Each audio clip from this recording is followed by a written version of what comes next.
Olá, eu sou Soraya Davi e este é o programa TV Medicina e Saúde que chega até você através das nossas plataformas do YouTube e de áudio também. Cada vez mais os meios de comunicação têm trazido informações interessantes sobre a importância de nosso intestino. Será que essa parte do nosso corpo impacta na perda de peso, em nossa pele e em nosso humor? Para falar sobre esse assunto, eu convidei a especialista em intestino, doutora Doriane Lima, que também é coloproctologista. Tudo bem, doutora? Seja bem-vinda. Tudo bem, muito bem, obrigada. Doutora, há algum tempo a gente pensava que cuidar da saúde do nosso intestino significava apenas evitar prisão de ventre, desconfortos e inchaços abdominais. Por que esse entendimento mudou?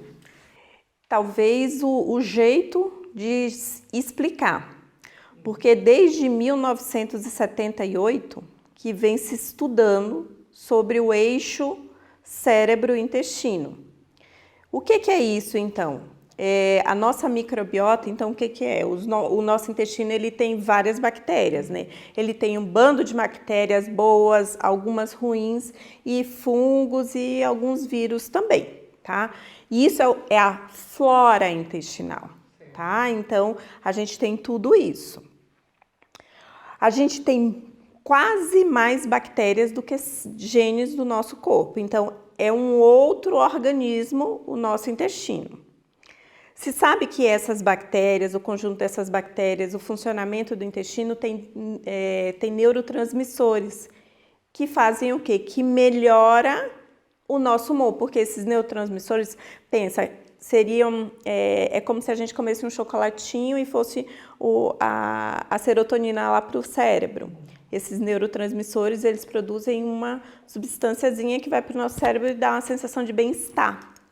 Por isso que quando o nosso intestino não está funcionando muito bem, a gente fala que nós estamos enfesadas, isto é, de mau humor, né? Então, já vem desde muito tempo isso. E se sabe que a nossa flora intestinal, então ela serve até para a nossa imunidade. 30% da nossa imunidade ele vem dessas bactérias. Por isso que muitos pacientes que tiveram Covid acabaram evoluindo com diarreia, por conta realmente dessa mobilização das células boas para ajudar a combater, né, essa inflamação, juntamente com todas as células que ajudam a nossa imunidade também. E porque realmente a COVID, essa inflamação, essa doença, ela precisava que todo o nosso organismo ele fosse desinflamar. Então, por isso que começou a se estudar mais intensivamente, realmente foi no período da COVID que solidificou essa história do intestino ser muito importante na nossa imunidade, o tal do eixo cérebro-intestino. Verdade. Tá? Doutora, eu estou lembrando agora, acho que em 2010, 2011 eu te entrevistei e você comentou que a coloproctologia, graças a Deus, a coloproctologia é uma das áreas da medicina que mais se estuda. E isso tem muito a ver com essa conexão, né, cérebro e intestino que tanto estão falando agora. Sim. Agora eu quero saber o seguinte, qual é a relação, existe, melhor dizendo, uma relação entre perda e aumento de peso com o intestino? Do mesmo jeito que existe o nosso código genético, né? Então, o código genético é o que nós temos predisposição. O nosso intestino também ele tem o código genético, então tem algumas bactérias que se sabe que elas quebram mais a gordura, né? E existem bactérias que não quebram tanto. Então, a depender da flora intestinal da pessoa, pode estar relacionada sim a uma dificuldade na perda de peso. Mas lembrando que não é isso, não é a alteração da flora intestinal que causa a obesidade, tá? Entendi. Mas tem paciente que chega e fala, doutora, olha, tô com um probleminha no intestino, acho que é por isso que eu não emagreço. Existe essa situação ou não? Ah, existe, né? Joga a culpa no intestino? Assim, o intestino não é que perde o peso, né? Ele não se sente tão estufado, não se sente tão enfesado. E aí por isso que muitas pessoas usam laxante na doce ilusão de que vai perder peso. Na realidade, o laxante, o que é que ele vai fazer? Ele vai tirar célula boa também. Então, ele vai dificultar a perda de peso. Lasquei, né, todo mundo? Né? Pior é que é verdade. Doutora, eu queria que você comentasse também, já que a gente está falando de saúde intestinal, né? Qual a relação com a questão dermatológica, com a questão da pele e até do bom humor, parece que tem influência também, né? Não só da pele, também a pele, o pulmão. Existem muitos estudos agora que a nossa flora intestinal, né? Então, essas bactérias, elas ajudam a fazer a síntese e a diminuir toda a inflamação do nosso corpo. Então, está até relacionado também a alguns processos demenciais, com autismo, essa desregulação da flora intestinal. E assim, por que isso está tão em voga? Né? Então, eu discuto muito com os pacientes, porque hoje em dia nós estamos vivendo uma outra realidade, a nova realidade. Muito estresse, muita poluição. Os nossos alimentos que antes eles eram alimentos orgânicos, porque enfim não tinham tantos agrotóxicos, hoje não, a gente não tem mais como. Por que o leite faz tão mal? Porque agora a vaquinha é tratada de um jeito diferente, a poluição que ela é exposta é diferente. O processo até de armazenamento do leite é diferente, né? Por que o glúten também, fala muito do glúten, o glúten, na realidade, assim, eu acho que a gente está passando por um momento de regulação intestinal, a gente tem que se readaptar à nova realidade, tá? Então, é isso. Então, muitas pessoas nem têm realmente intolerância à lactose, a glúten, enfim, alguns alimentos. É o processamento, é armazenamento, são venenos também, né? Tudo isso influencia, né? Pra caramba. E aí, o que acontece? Agora a gente está nessa bagunça, tentando ver quais são as bactérias importantes para quebrar tudo isso, para que nós deixemos de ter sintomas. Perfeito. Essa questão da microbiota, né, que é a flora intestinal, eu acho que é um assunto inesgotável. Tem muita coisa para falar sobre isso, né, doutora Doriane? Viu? Tem uma pergunta aqui da Débora de Curitiba, que pergunta o seguinte: o intestino tem alguma ligação com a produção de serotonina no corpo? Tem. Ele ajuda, é um dessas enzimazinhas que eu falei, que a nossa flora intestinal ele produz uns hormônios. Ajuda na produção desses hormônios que ajuda no bem-estar, são serotoninérgicos. Então, o nosso intestino, ele funcionando bem, ele também faz com que você tenha uma sensação de bem-estar. E tem mais uma pergunta dela, tá? Como diferenciar os sintomas de uma simples prisão de ventre de uma doença mais importante? Aí ela relata um caso que aconteceu com alguém da família e ela queria tirar essa dúvida, né? Como é que eu vou saber quando é uma simples prisão de ventre uma doença mais séria? Muito, muito, muito boa essa pergunta. Por quê? Porque aquela constipação crônica, aquele estufamento, aquele empachamento que se tem, que é o dito funcional, ele já vem há muito tempo, desde há muito tempo. Na grande maioria das mulheres, desde a adolescência, tá?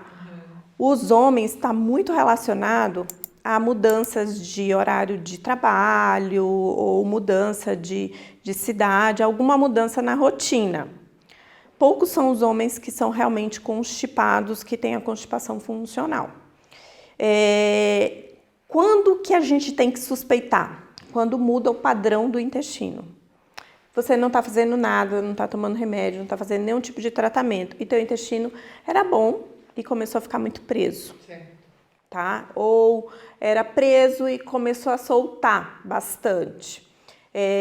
Uma outra coisa muito importante para a gente diferenciar se é funcional ou não é muita dor, é saída de muco, que é um catarrinho, é saída de sangue nas fezes, tá? Então, esses são sintomas que a gente chama sintomas de alarme, que são os que sugerem que tem alguma coisa que você tem que procurar um médico. E aí é o coloproctologista, né, doutora? Uhum.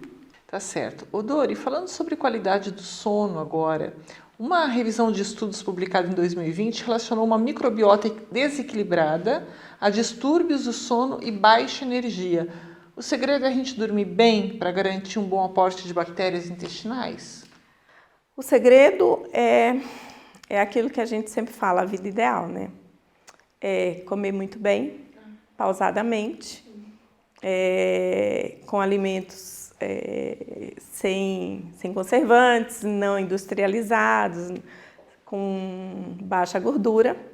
Viver light, tranquilo, sem estresse. Viver sem estresse, dormir bem e praticar atividade física, né? Então, assim, o que eu sempre falo para os pacientes? Olha, deixar da gente ser estressado, ser preocupado, nesse mundo de hoje em dia, a gente só tem que tentar canalizar esse estresse e jogar de alguma forma. Só que o resto, para a gente manter a nossa saúde, a gente tem que prezar. Uma boa alimentação, atividade física, tá? E tomar bastante líquido. A qualidade de sono é muito importante também, tá? Então, assim, muitos alimentos também que a gente come ao longo do dia ou às vezes à noite, eles têm uma má digestão e aí com essa má digestão tem uma qualidade ruim de sono. Então, é o mundo ideal, né? É a vida ideal. Você está falando aqui, e eu estou pensando que a gente sempre está falando muito na prevenção do câncer de intestino, que é um tipo de câncer que está muito prevalente. Muita gente aparecendo com esse tipo de câncer, pessoas conhecidas, famosas. Não que o câncer não estivesse sendo prevalente, mas que com o surgimento da notícia as pessoas ficam mais atentas, né, a ele. Isso tudo que você falou, eu acho que a gente pode incorporar na vida para também prevenir, mas tem outras coisas, por exemplo, ser atento com exames médicos que hoje realmente previnem esse tipo de câncer, né, doutora? A colonoscopia continua sendo um exame padrão ouro para esse tipo de detecção e prevenção? Sim, principalmente aqui no Sul, que é o terceiro tipo de câncer mais frequente. A colonoscopia é o padrão ouro na avaliação e prevenção para o câncer de intestino, porque ele não só olha por dentro, também tem a capacidade de tirarem os pólipos, que são aquelas pequenas ilhazinhas de inflamação que ficam ali no intestino e eventualmente podem crescer e se tornarem câncer, né? E o ideal é que todos nós façamos aos 50 anos, mesmo sem sintomas, sem nenhum histórico familiar. Quando se tem um histórico familiar, isso vai depender da faixa etária da família, mas é antecipada essa colonoscopia. E uma das coisas que a gente fala, além de tudo isso, é a ingestão abundante de fibra, né? Que a fibra, ela sai ajudando a ir tirando esses metabólitos, essas coisinhas que dão inflamação no intestino e que podem, eventualmente, favorecer o aparecimento do câncer.